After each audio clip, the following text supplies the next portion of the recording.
ദിവ്യയെക്കുറിച്ച് സംസാരിക്കാം. ദിവ്യ ശരിക്കും ഇന്ന് ഈ ഭൂമിയിലില്ല, അതാണ് സത്യം. കഴിഞ്ഞ ദിവസം ദിവ്യ ആത്മഹത്യ ചെയ്തു എന്നൊരു വാർത്ത കേട്ടു. വിഷം കഴിച്ചാണ് ആത്മഹത്യ ചെയ്തത് എന്നുമാണ്.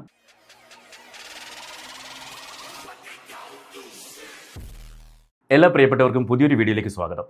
പോസ്റ്റ്മോർട്ടം ഡിപ്രഷൻ എന്ന വാക്ക് അല്ലെങ്കിൽ ആ ഒരു അവസ്ഥയെക്കുറിച്ച് നിങ്ങൾക്ക് എത്ര പേർക്ക് അറിയാം? അറിയാവുന്നവരൊന്ന് കമൻറ്റ് ചെയ്തേക്കണേ. ഒരുപക്ഷെ മലയാളികൾ ഈ ഒരു വാക്ക് കേൾക്കുന്നത് 2021 ശേഷമായിരിക്കും. ഒരമ്മ തൻ്റെ കുഞ്ഞിനെ ശ്വാസം മുട്ടിച്ച് കൊന്നു എന്നൊരു വാർത്ത വന്നതിന് ശേഷമാണ് അതിൻ്റെ കാരണം അന്വേഷിച്ച് വന്നപ്പോഴേക്കും അറിയാൻ കഴിയുന്നത് പോസ്റ്റ്മോർട്ടം ഡിപ്രഷൻ ബാധിച്ചിട്ടാണ് അങ്ങനെ ചെയ്തതെന്ന്. അത് അമ്മ തന്നെ പറയുന്നുണ്ട്. ഈ ഒരു വാർത്ത നമ്മൾ ഞാൻ ആദ്യമായിട്ട് കേൾക്കുന്നത് ഐപ്പ് വള്ളിക്കാടൻ എന്ന് പറയുന്ന ഒരു മാധ്യമപ്രവർത്തകൻ്റെ ചാനലിൽ കൂടിയാണ്. അതിനുശേഷം ഈ അമ്മയുടെ പേര് ദിവ്യ ജോണി എന്നാണ്. അവർ തന്നെ ജോഷ് ടോക്കിലും അതുപോലെ ശ്രീകണ്ഠൻ നായർ ഷോയിലും ഒക്കെ അവരുടെ കഥ പറയുന്നുണ്ട്. കണ്ണ് നനയാതെ ഈ വാർത്ത അല്ലെങ്കിൽ ഈ കഥ കേട്ടിരിക്കാതെ നമുക്ക് പറ്റില്ല. അത് കേൾക്കുമ്പോൾ നമ്മുടെ കണ്ണ് നിറഞ്ഞു പോകും. ഒരു സ്ത്രീക്കും ഒരു അമ്മയ്ക്കും ഇങ്ങനൊരു അവസ്ഥ വരരുതേ എന്ന് നമ്മൾ പ്രാർത്ഥിച്ചു പോകും. നിങ്ങൾക്ക് ആർക്കെങ്കിലും, ഇപ്പോൾ എന്നെ കേട്ടുകൊണ്ടിരിക്കുന്ന നിങ്ങളിൽ പ്രസവിച്ച അമ്മമാരുണ്ടെങ്കിൽ നിങ്ങൾക്ക് ആർക്കെങ്കിലും പോസ്റ്റ്മോർട്ടം ഡിപ്രഷൻ എന്ന് പറയുന്ന ഒരു അവസ്ഥയിലൂടെ കടന്നു പോയിട്ട് വന്നിട്ടുണ്ടോ? ഉണ്ടെങ്കിൽ അതിൻ്റെ അനുഭവം പറ്റുമെങ്കിൽ നിങ്ങളൊന്ന് കമൻറ്റ് ചെയ്യുക. 2021 ഈ ഒരു സംഭവം നടക്കുന്നത്. ദിവ്യ സ്വന്തം മകളെ ശ്വാസം മുട്ടിച്ച് കൊല്ലുന്നത്. ആ ശ്വാസം മുട്ടിച്ച് കൊല്ലുന്നതിന് മുൻപ് തന്നെ ഇവർ വെള്ളത്തിൽ മുക്കിക്കൊല്ലാൻ ശ്രമിച്ചു ഈ കുഞ്ഞിനെ, ഈ രോഗാവസ്ഥ വന്നപ്പോൾ. അതിനുശേഷം ആ രോഗാവസ്ഥ മാറിയപ്പോൾ ഓടിച്ചെന്ന് കുഞ്ഞിനെ തിരിച്ചെടുത്ത് പുറമൊക്കെ തുടച്ചു കൊടുത്തു, കൊണ്ട് കട്ടിലിൽ കിടത്തിയതിന് ശേഷം വീണ്ടും ഈ രോഗം വരികയാണ്. അവിടെ വെച്ചിട്ടാണ് ഈ കുഞ്ഞിൻ്റെ മുഖത്ത് തലയണ കൊണ്ട് മറച്ചിട്ട് ശ്വാസം മുട്ടിച്ച് കൊന്നത്. അപ്പോൾ ഈ രോഗാവസ്ഥയ്ക്ക് കാരണം എന്ന് പറയുന്നത് സെർച്ച് ചെയ്യുമ്പോൾ കാണാൻ കഴിയുന്നത് ഹോർമോണുകളിലെ മാറലുകളും ഡെലിവറിക്ക് ശേഷമുള്ള ശാരീരികവും മാനസികവുമായുള്ള ക്ഷീണവും ഉപരോധം, ഒറ്റപ്പെടൽ, കുടുംബ പിന്തുണയുടെ കുറവ്, സാമ്പത്തിക ബുദ്ധിമുട്ടുകൾ, അനുകൂലതയുടെ അഭാവം, ഇങ്ങനെയൊക്കെയാണ് കാണിക്കുന്നത്. അപ്പോൾ ഇതിൻ്റെ കോമൺ ഫാക്ടർ എന്ന് പറയുന്നത് ഫാമിലി സപ്പോർട്ട് ഇല്ലാത്തൊരവസ്ഥയിലേക്ക് മാറുന്ന ഒരു സാഹചര്യം. അതാണ് പോസ്റ്റ്മോർട്ടം ഡിപ്രഷനിലേക്ക് ഒരു അമ്മയെ അല്ലെങ്കിൽ പ്രസവിച്ച ഒരു സ്ത്രീയെ നയിക്കുന്നത്. എന്തുകൊണ്ടാണ് സ്ത്രീകൾക്ക് ഈ സപ്പോർട്ട് കുടുംബത്തിൽ നിന്ന് കിട്ടാതെ വരുന്നു? ചിലപ്പോൾ ചില ഭർത്താക്കന്മാർ ചിന്തിക്കും, പെൺകുട്ടിയല്ലേ ജനിച്ചത്, അതുകൊണ്ട് കെയർ ചെയ്യില്ല. ചില ഭർത്താക്കന്മാർ വിചാരിക്കും, ഇപ്പോൾ ഒരു കുഞ്ഞ് വേണമെന്ന് തീരുമാനം ഉണ്ടായിരുന്നില്ലല്ലോ, പക്ഷെ കുഞ്ഞ് ജനിച്ചു പോയി. അങ്ങനെ ഒരു കെയർ ഇല്ലായ്മ എന്നൊരു അവസ്ഥയിലേക്ക് എത്തിക്കും. അപ്പം ഇങ്ങനെ പല കാരണങ്ങൾ കൊണ്ടാണ് ഒരു അമ്മയ്ക്ക് കെയർ കിട്ടാതെ വരുന്നത്. ഇവിടെ ദിവ്യയ്ക്ക് സംഭവിച്ചത് കല്യാണം കഴിഞ്ഞ ദിവസം മുതൽ തന്നെ ഈ അവഗണനയും ഒറ്റപ്പെടുത്തലും ഒക്കെ ദിവ്യയുടെ ഭർത്താവിൻ്റെ വീട്ടിൽ നിന്ന് അനുഭവിക്കേണ്ടി വന്നു. ദിവ്യ തന്നെ ആ കഥ നമ്മളോട് പറയുന്നുണ്ട്. നമുക്ക് എന്തായാലും ദിവ്യയുടെ വാക്കുകളിലേക്ക് ഒന്ന് പോകാം. ഐപാഡിൻ്റെ വീഡിയോ ആണ് ഞാൻ വെക്കുന്നത്. നമുക്ക് ആ വാക്കുകളൊന്ന് കേട്ടിട്ട് ദിവ്യയെക്കുറിച്ച് സംസാരിക്കാം. ദിവ്യ ശരിക്കും ഇന്ന് ഈ ഭൂമിയിലില്ല, അതാണ് സത്യം. കഴിഞ്ഞ ദിവസം ദിവ്യ ആത്മഹത്യ ചെയ്തു എന്നൊരു വാർത്ത കേട്ടു. വിഷം കഴിച്ചാണ് ആത്മഹത്യ ചെയ്തത് എന്നുമാണ് മനസ്സിലാക്കാൻ പറ്റിയത്. ഒരു സ്ത്രീക്കും ഇനി ഇങ്ങനൊരു അവസ്ഥ ഉണ്ടാവാതിരിക്കട്ടെ എന്നാണ് ഞാൻ പ്രാർത്ഥിക്കുന്നത്. കാര്യം വല്ലാത്തൊരു മാനസികാവസ്ഥയിലേക്ക് അവരെ കൊണ്ട് എത്തിക്കും. അതിലേക്ക് നയിക്കുന്നത് ശരിക്കും ഞാൻ പറഞ്ഞ പോലെ ഫാമിലി സപ്പോർട്ട് ഇല്ലാത്തൊരു സിറ്റുവേഷനാണ്. നമുക്ക് എന്തായാലും ദിവ്യയുടെ വാക്കുകളൊന്ന് കേൾക്കാം. മുലപ്പാലിനൊപ്പം താരാട്ടു പാടിയിരുന്ന പൊന്നമ്മയായിരുന്നു ദിവ്യ. പക്ഷെ അവളുടെ ഉള്ളു കീഴടക്കിയ മറ്റാരോ അനുഭ എന്ന അവളുടെ പൊന്നുംകുടത്തെ കവർന്നെടുത്തു. പഠന വഴികളിലെല്ലാം മിടുക്കിയായിരുന്നു ദിവ്യ. നാട്ടുകാർക്കും പ്രിയങ്കരിയായിരുന്നു. അമ്മ നഷ്ടപ്പെട്ട അവൾക്ക് സ്നേഹിക്കാൻ മാത്രമേ അറിയാമായിരുന്നുള്ളൂ. പക്ഷേ ഇന്നവൾ കൊലപാതകയാണ്. നമ്മൾ അത്രയും ക്ലോസ് ആയിട്ട് സഹകരിച്ചുകൊണ്ടിരുന്നവർ പോലും നമ്മളെ കാണുമ്പോൾ തിരിഞ്ഞ് നിൽക്കുക, നമ്മളെ കാണുമ്പോൾ കയറി കഥ അടച്ച് കളയുക. നമ്മൾ പോകുമ്പോൾ നന്നായിട്ട് മിണ്ടിയിട്ട് നമ്മൾ അങ്ങോട്ട് മാറി കഴിയുമ്പോൾ നമ്മളെ കുറിച്ച് കമന്റ്സ് പാസ്സാക്കുക. അങ്ങനെയൊക്കെ ഉള്ള അവൾ ഒരുങ്ങിയിട്ട് നടക്കുന്നുണ്ട്. ഒരു കുഞ്ഞിനെ കൊന്നു കളഞ്ഞിട്ട് നാണമില്ലല്ലോ എന്നൊക്കെയുള്ള രീതിയിൽ. ഹിന്ദുവും വിവാഹമോചിതനുമായ ആയുർവേദ ഡോക്ടറെയാണ് ദിവ്യ ജോണി കല്യാണം കഴിച്ചത്. 60 രോഗബാധിതയായ അമ്മയുടെ ചികിത്സാർത്ഥം പരിചയപ്പെട്ട ഡോക്ടറെ. ആയിപ്പേട്ട വന്നപ്പോൾ ഞാൻ പറഞ്ഞിട്ടുണ്ടായിരുന്നു എൻ്റെ ഒരു പ്രണയവിവാഹമായിരുന്നു എന്ന്. ഞാനൊരു MSc പഠിച്ച് നിൽക്കുന്ന ആ സമയത്താണ് ഞാൻ എൻ്റെ ഹസ്ബൻഡിനെ പരിചയപ്പെടുന്നത്. നിയമപ്രകാരവും ഹിന്ദു ആചാരപ്രകാരവും കഴിച്ച വിവാഹ നാൾ മുതൽ അയാളുടെ വീട്ടിൽ അവൾ ഒറ്റപ്പെട്ടു.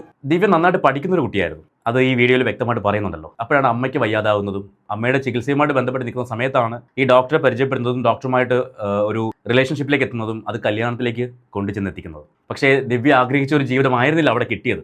അവിടെ ദിവ്യയ്ക്ക് കിട്ടിയത് നേരത്തെ ഞാൻ പറഞ്ഞ പോലെ അവഗണനയും ഒറ്റപ്പെടുത്തലും കുറ്റപ്പെടുത്തലും ഒക്കെയായിരുന്നു. ബാക്കിയേക്കാം. വിവാഹത്തിന് അധികം വൈകാതെ തന്നെ അവൾ ഗർഭിണിയായി. സന്തോഷത്തിന് പകരം സങ്കടമാണ് അതിന് അവൾക്ക് നേരിടേണ്ടി വന്നത്. ആദ്യമേ അമ്മായിച്ചൻ പ്രശ്നം ഉണ്ടായിരുന്നു. നിങ്ങൾക്കൊരു ഫിനാൻഷ്യൽ സ്റ്റെബിലിറ്റി ഇല്ല, ഇപ്പോൾ ഒരു കുഞ്ഞ് വേണ്ട, അബോർഷൻ ചെയ്യണം എന്ന് പറഞ്ഞിട്ട് അമ്മായിച്ചൻ്റെ ഭാഗത്ത് നിന്ന് പ്രഷർ ഉണ്ടായിരുന്നു. അപ്പം ഞാൻ പറഞ്ഞു പറ്റത്തില്ല, ഒരു കുഞ്ഞെന്ന് പറഞ്ഞു കഴിഞ്ഞാൽ ദൈവം തന്നതാ, അതങ്ങനെ നശിപ്പിച്ചളയാനുള്ളതല്ല എന്ന് പറഞ്ഞിട്ട് ഞാൻ അവിടെ പൊട്ടിത്തെറിച്ചു. പ്രസവ സമയത്ത് ഭർത്താവിന്റെ സാമീപ്യം പോലും അവൾ അറിഞ്ഞില്ല. ഒരു കുഞ്ഞെന്ന് പറഞ്ഞു കഴിഞ്ഞാൽ ഒരിക്കലും ഒരു അമ്മയുടെ മാത്രം ഉത്തരവാദിത്തമാവുന്നില്ല. ആ കുഞ്ഞ് ജീവിച്ചിരുന്നപ്പോൾ ഒരിക്കൽ പോലും അതിനെ ഒന്ന് എടുക്കുകയോ കളിപ്പിക്കുകയോ ചെയ്തിട്ടില്ലാത്ത ഒരാള് എന്തിന് മരിച്ചു കഴിഞ്ഞപ്പോൾ ഇത്രയും കൂടുതൽ വിഷമം അഭിനയിക്കുന്നു? ഭർത്താവിന്റെ വീട്ടിൽ ശസ്ത്രക്രിയയോടെ പ്രസവിച്ച പെണ്ണിന് കിട്ടേണ്ട ഒരു പരിഗണനയും അവൾക്ക് കിട്ടിയതുമില്ല. ഞാൻ പ്രസവിച്ച 4 അന്ന് കുഞ്ഞിനെ കൊണ്ട് ആ വീട്ടിൽ ചെല്ലുമ്പോഴാണ് അവർ ആ കുഞ്ഞിനെ കാണുന്നത്. സെയിം കല്യാണ ദിവസത്തിന്റെ അതേ അവഗണനയായിരുന്നു ചെന്ന് കയറിയപ്പോഴും ഉണ്ടായത്. കുഞ്ഞിനെ അവർ മേടിച്ചു, ലാളിക്കുന്നു, നോക്കുന്നു, എടുക്കുന്നു. ആ ഒരു അവസ്ഥ നിങ്ങൾക്ക് ഇപ്പോൾ പ്രസവിച്ച അമ്മമാർക്ക് അനുഭവം ഉണ്ടെങ്കിൽ ചിന്തിക്കാൻ പറ്റും. സ്വന്തം കുഞ്ഞിനെ ഒരു നോക്ക് കാണാനായിട്ട് അതിൻ്റെ അച്ഛൻ ഹോസ്പിറ്റലിലേക്ക് വരുന്നില്ല. പ്രസവിച്ച് വീട്ടിലേക്ക് എത്തിയപ്പോഴാണ് ഈ കുഞ്ഞിൻ്റെ മുഖം പോലും ഭർത്താവിൻ്റെ വീട്ടുകാരോ ഭർത്താവോ കാണുന്നത്. അപ്പോൾ ആ അമ്മയ്ക്ക് ഉണ്ടാകുന്ന ഒരു മാനസിക വിഷമം എത്രമാത്രമായിരിക്കും. നമുക്ക് ഊഹിക്കാൻ പറ്റും. ഒരാണാണെങ്കിൽ പോലും നമുക്ക് ഊഹിക്കാൻ പറ്റും. അപ്പോൾ ഒരു സ്ത്രീയുടെ മാനസികാവസ്ഥയിലൂടെ കടന്നു പോകുമ്പോൾ ഒന്ന് ചിന്തിച്ച് നോക്കിയേ, നിങ്ങളിൽ എത്ര പേർക്ക് അത് മനസ്സിലേക്ക് കൊണ്ടുവരാൻ പറ്റും? നമ്മൾ പ്രസവിച്ചതിന് ശേഷം വീട്ടിലേക്ക് ചെല്ലുന്നു, അവിടെ വീട്ടുകാർ ഈ കുഞ്ഞിനെ കാണാൻ ഹോസ്പിറ്റലിലേക്ക് വരികയോ അവരുടെ യാതൊരു സപ്പോർട്ടും കിട്ടാതെ നിങ്ങൾ സ്വന്തമായിട്ട് വീട്ടിലേക്ക് എത്തുന്ന സമയം, അപ്പോഴാണ് ഈ വീട്ടുകാർ ഈ കുഞ്ഞിൻ്റെ മുഖം കാണുന്നത്. അപ്പോഴും ഒരുതരം അവജ്ഞയോടെയാണ് നോക്കുന്നത്. ഇതൊക്കെ കാണുമ്പോൾ ഉണ്ടാകുന്ന ഒരു മാനസികാവസ്ഥ അത് ചിന്തിക്കാൻ പോലും പറ്റില്ല. ബാക്കി കേൾക്കാം. ഞാൻ മോളെ സിസേറിയനാണ്, സിസേറിയൻ കഴിഞ്ഞ് വന്നതാ. എന്നാ മോളെ എങ്ങനെ ഉണ്ട്, സുഖമാണോ, വേദനയുണ്ടോ? ഒരു വാക്ക് വേണ്ട, ജസ്റ്റ് ഒരു നോട്ടം മതി. അത് കൂടെ ഉണ്ടായില്ല. ഉറക്കമില്ലാത്ത രാവും പകലും അവളെ തീർത്തും അവശയും അസ്വസ്ഥയുമാക്കി. എല്ലാവരോടുമുള്ള ദേഷ്യം സ്വന്തം കുഞ്ഞിലേക്ക് എത്താൻ തുടങ്ങിയതിനെ തുടർന്ന് അവളെ ചികിത്സയ്ക്കും വിധേയമാക്കി. ഇതിനിടയ്ക്ക് ആത്മഹത്യയ്ക്കും വിഷമിച്ചു. ഈ ന്യൂറോ ട്രാൻസ്മിറ്റേഴ്സ് എന്നുള്ള സാധനം ഉണ്ടല്ലോ, അതിന്റെ വേരിയേഷൻ മൂലമാണ് നമുക്ക് അസുഖം ഉണ്ടാകുന്നത്. അപ്പം എന്റെ ബ്ലഡ് ചെക്ക് ചെയ്തു, അസുഖം ഉണ്ടെന്ന് എന്റെ ഡോക്ടർ പറഞ്ഞിരുന്നത്. എനിക്ക് തന്നെ സംശയമായിരുന്നു എനിക്ക് അസുഖം ഉണ്ടോ ലിഥിയം, എസെറ്റ്ലോഫാം, ഇതിപ്പം ടെൻഡൻസി ഭയങ്കരമാണെന്ന് പറഞ്ഞപ്പോൾ മാറ്റി തന്നെ വരുന്നത് ടാസ്, പിന്നെ ഉറങ്ങാൻ വേണ്ടി ക്ലോണാസെപ്പം, പിന്നെ ട്രിപ്സിപ്പിൻ. അങ്ങനെ ദിവ്യ പറഞ്ഞത് എനിക്ക് മനസ്സിലാക്കാൻ കഴിഞ്ഞൊരു കാര്യം, ഈ രോഗം വരുന്ന വ്യക്തിക്ക് ചിലപ്പം മനസ്സിലാവണമെന്നില്ല ഞാനൊരു രോഗിയാണ്, ഈ ഒരു അവസ്ഥയിലൂടെ കടന്നു പോകുന്ന ഒരു വ്യക്തിയാണെന്ന് മനസ്സിലാവണമെന്നില്ല. കാരണം സാധാരണ അവർ ചെയ്യുന്ന കാര്യങ്ങൾ അത് ചെയ്തു പോകുന്നു. പക്ഷേ ഈ ഒരു അവസ്ഥ വരുമ്പോഴേക്കും പിന്നെ എന്താ സംഭവിക്കുന്നത്, എന്താ ചെയ്യുന്നതെന്ന് അവർക്ക് ഓർമ്മയുണ്ടാവില്ല. എന്തെങ്കിലുമൊക്കെ തെറ്റായ കാര്യങ്ങൾ ചെയ്ത് കഴിഞ്ഞതിന് ശേഷം ഈ അവസ്ഥ മാറുമ്പോഴായിരിക്കും മുന്നിൽ കാണുന്ന സംഭവങ്ങൾ റിയലൈസ് ചെയ്യുന്നത്. അപ്പോൾ ഞാനിത് ചെയ്തോ എന്ന് അവർക്ക് തോന്നിപ്പോവാം. ഇതാണ് ദിവ്യ പറഞ്ഞ കാര്യത്തിൽ നിന്ന് എനിക്ക് മനസ്സിലായത്. നിങ്ങൾക്ക് എന്താ തോന്നുന്നു വെച്ചാൽ അതൊന്ന് എഴുതിയിട്ടേക്ക്. എന്താ നിങ്ങൾക്ക് മനസ്സിലായെന്ന് വെച്ചാൽ ഒന്ന് എഴുതിയിട്ടോളൂ. ദിവ്യയുടെ മകളുടെ പേര് അനുഭ എന്നാണ്. അനുഭ എന്ന് വെച്ചാൽ ലൈറ്റ്നിങ്, മിന്നൽ എന്നാണ് അർത്ഥം. അത് പേരന്വർത്ഥമാക്കി മിന്നൽ പോലെ വന്ന് മിന്നൽ പോലെ പോയൊരു കൊച്ച്. എത്ര നല്ല പേരല്ലേ അനുഭ. മിന്നൽ എന്നാണ് ആ പേരിൻ്റെ അർത്ഥം എന്ന് പറയുന്നത്. ദിവ്യ പറയുന്നുണ്ട് മിന്നൽ പോലെ വന്നു മിന്നൽ പോലെ പോയി എന്ന്. ശരിക്കും ദിവ്യ പറയുന്ന വാക്ക് കേൾക്കുമ്പോൾ ഭംഗിയുള്ളൊരു കുട്ടി, ഒരുപാട് മുടിയൊക്കെ ഉള്ളൊരു കുട്ടി, നിങ്ങൾക്ക് കാണാൻ പറ്റുന്നുണ്ടോ? നല്ല മുടിയൊക്കെ ഉള്ളൊരു കുട്ടി, നല്ല ഭംഗിയുള്ളൊരു കുട്ടി. നിങ്ങളൊന്ന് മനസ്സിലേക്ക് കണ്ടു നോക്കിയേ. വല്ലാത്തൊരു സന്തോഷമായിരിക്കും ഒരു അമ്മയ്ക്ക് അതുപോലൊരു കുഞ്ഞ് കയ്യിലേക്ക് വരുമ്പോൾ. പക്ഷേ ഈ രോഗാവസ്ഥ ദിവ്യയെ കൊണ്ടൊരു വലിയ കുറ്റം ചെയ്യിച്ചു എന്നുള്ളതാണ്. അതിനും കുറേ കുറ്റപ്പെടുത്തലുകൾ ഈ പാവം കേൾക്കേണ്ടി വന്നു. അന്ന് സമ്മർദ്ദം തലക്കുകയറിയ ആ കെട്ട ദിവസം ദിവ്യ ഓർത്തെടുക്കുന്നത് നമ്മളോട് പറയുന്നത് ഇങ്ങനെ: ഞാൻ നാളത്തേക്കുള്ള തോരന് അരിഞ്ഞുകൊണ്ട് നിൽക്കുമായിരുന്നു. അപ്പോഴാണ് കുഞ്ഞിന്റെ കരച്ചിൽ കേട്ട് ഞാൻ വരുന്നത്. വന്നു, കുഞ്ഞിന് പാല് കൊടുത്തു, കുഞ്ഞിനെ എടുത്തിവിടെ എല്ലാം കൊണ്ട് നടന്നു. അതുവരെയൊക്കെ എനിക്ക് നന്നായിട്ട് ഓർമ്മയുണ്ട്. പിന്നെ എന്താ സംഭവിച്ചതെന്ന് എനിക്ക് അറിയത്തില്ല. ഞാൻ പെട്ടെന്ന് കുഞ്ഞിനെ കൊണ്ട് ചെന്ന് ബക്കറ്റിലെ വെള്ളത്തിലിട്ടിട്ട് പെട്ടെന്ന് അത് കൈയും കാലോട്ട് അടിക്കുന്ന കണ്ടപ്പോഴത്തേക്ക് ഓടിപ്പോയി എടുത്ത് തോർത്തിയിട്ട് ഞാൻ ഇപ്പം ഈ ഇരുന്ന് സംസാരിക്കുന്ന റൂമിലായിരുന്നു ഞാൻ കുഞ്ഞും അന്നൊക്കെ കിടന്നിരുന്നത്, തറയിൽ പായ വിരിച്ചിട്ട്. അപ്പോൾ ഞങ്ങളിവിടെ കിടന്നു. കുറേ നേരം ഞാൻ കെട്ടിപ്പിടിച്ച് കിടന്നു കൊച്ചിനെ. പിന്നെ എപ്പോഴാ മൈൻഡ് മാറിയെന്ന് എനിക്കറിയത്തില്ല. കുഞ്ഞിൻ്റെ ഒരു കുഞ്ഞ് തലേണ ഉണ്ടായിരുന്നു, അതെടുത്ത് വെച്ചിട്ട് ശ്വാസം മുട്ടിച്ചു. പിന്നെ നല്ല രീതിയിൽ ആയപ്പോഴത്തേക്ക് കൊച്ചിനെ തട്ടി വിളിച്ചപ്പം അനക്കൊന്നുമില്ലായിരുന്നു. അങ്ങനെ എനിക്ക് എന്തോ ചെയ്യുമെന്ന് വെപ്രാളപ്പെട്ടിട്ട് ആദ്യം ഹസ്ബൻഡിനെ അച്ഛനെ വിളിക്കണം എന്നാണ് മനസ്സിൽ വിചാരിച്ചത്. പക്ഷേ അവരുടെ റിയാക്ഷൻ എങ്ങനെ ആയിരിക്കും, എന്നെ അവർ അടിച്ച് കൊന്നു കളയുമായിരിക്കുമല്ലോ എന്നൊക്കെ ഓർത്ത് പെട്ടെന്ന് തന്നെ ഞാൻ 100 വിളിച്ചിട്ട് ഞാൻ പറഞ്ഞു എനിക്കിങ്ങനെ അസ്വസ്ഥതകളുള്ള ഒരാളായിരുന്നു, കൊച്ചിനെ ഞാനിങ്ങനെ ഉപദ്രവിച്ചു, എനിക്ക് എന്തോ ചെയ്യണമെന്ന് അറിയാൻ വയ്യ, നിങ്ങൾ എന്തെങ്കിലും ഒരു ഹെൽപ്പ് വേഗം ചെയ്യണം എന്ന് പറഞ്ഞ് അവർ ആംബുലൻസ് ഇട്ട്. പക്ഷേ ആംബുലൻസ് ഒക്കെ വരുന്നതിന് മുന്നേ തന്നെ അച്ഛനും അപ്പുറത്തെ വീട്ടിലെ ചേച്ചിയും കുഞ്ഞിനെ കാണാനായിട്ട് വന്ന ചേച്ചിയും കൂടെ വന്ന് കഥകിന് മുട്ടി വിളിക്കുന്നുണ്ടായിരുന്നു. അങ്ങനെ ഞാൻ കഥക് തുറന്നു. അച്ഛൻ പെട്ടെന്ന് കൊച്ചിനെ എടുത്ത് എൻ്റെ കയ്യിൽ തന്ന് ഞാൻ ആ ചേച്ചിയും കൊണ്ട് ഹോസ്പിറ്റലിൽ പോയി, ഓടിപ്പിടിച്ച് ഹോസ്പിറ്റലിൽ കൊണ്ടുപോയി. അന്നാണ് ഞാൻ അവസാനമായിട്ട് എൻ്റെ കുഞ്ഞിനെ കാണുന്നത്. അപ്പോൾ അവിടെ ഇരിക്കുമ്പോഴും ഞാൻ ചോദിക്കുന്നത് കൊച്ചിനെന്തെങ്കിലും സംഭവിച്ചോ, കൊച്ചിനെന്തെങ്കിലും പറ്റിയോ എന്ന്. പക്ഷേ ആദ്യമൊന്നും പറഞ്ഞില്ല. പിന്നെ കുറച്ച് നേരം കഴിഞ്ഞപ്പം ഒരു പോലീസുകാരി എൻ്റെ അടുത്ത് ചോദിച്ചു, ഇയാൾ എന്തിനാ കൊച്ചിനെ അങ്ങനെ ചെയ്തത്? ഞാൻ പറഞ്ഞു കൊച്ചിനെ കൊല്ലാൻ വേണ്ടിയിട്ട് ചെയ്തത്. എന്നാൽ കൊച്ചു ചത്തുപോയി എന്നും പറഞ്ഞ് അവർ പിന്നെ കുഞ്ഞിനെ കാണാനോ ഒന്നും സമ്മതിച്ചില്ല. ഒരു പോലീസുകാരി പോലും ഇവരോട് പെരുമാറിയ രീതി, കൊച്ചിനെ എന്തിനാ അങ്ങനെ ചെയ്തത്, കൊല്ലാൻ വേണ്ടി ചെയ്തതെന്ന് പറഞ്ഞപ്പോൾ അതൊരു പക്ഷേ അവരുടെ ആ ഒരു മാനസികാവസ്ഥ കൊണ്ട് അവർ പറഞ്ഞു പോയതായിരിക്കും ആ സമയത്ത്. പക്ഷേ അപ്പോഴവർ തിരിച്ചു കൊടുത്ത മറുപടി എന്നാ കൊച്ചു ചത്തു. എങ്ങനെ പറ്റുന്നു അല്ലേ, എങ്ങനെ അതിന് കഴിയുന്നു എന്നുള്ളതാണ് വല്ലാത്തൊരു മനസ്സ് തന്നെ ഇവരുടെയൊക്കെ. ഇനി അമ്മയാകുമോ ദിവ്യ? ഞാൻ ചോദിച്ചു. അതിന് കൃത്യമായ ഉത്തരം അവൾക്ക് പറയാനുണ്ടായിരുന്നു. ഇനി ഒരു കുഞ്ഞെന്ന് പറയാൻ എനിക്ക് പേടിയാ. സത്യം പറഞ്ഞു കഴിഞ്ഞാൽ ഇനി ഒരു മോനോ മോളോ ഉണ്ടായാൽ ഞാൻ അതിനെന്തെങ്കിലും ചെയ്തു പോയാലോ എന്നുള്ളൊരു ഭയം എനിക്കുണ്ട്. അതുകൊണ്ട് ഇനി ഒറ്റയായിട്ട് അങ്ങോട്ട് മുമ്പോട്ട് പോകാൻ വേണ്ടിയിട്ടാണ് തീരുമാനിച്ചേക്കുന്നത്. കല്യാണം വേണ്ട, ഒന്നും വേണ്ട. 6 മാസം കഴിയുമ്പോഴത്തേക്ക് ഡിവോഴ്സിന് ചെയ്തു തരാമെന്ന് ഹസ്ബൻഡ് പറഞ്ഞിട്ടുണ്ട്.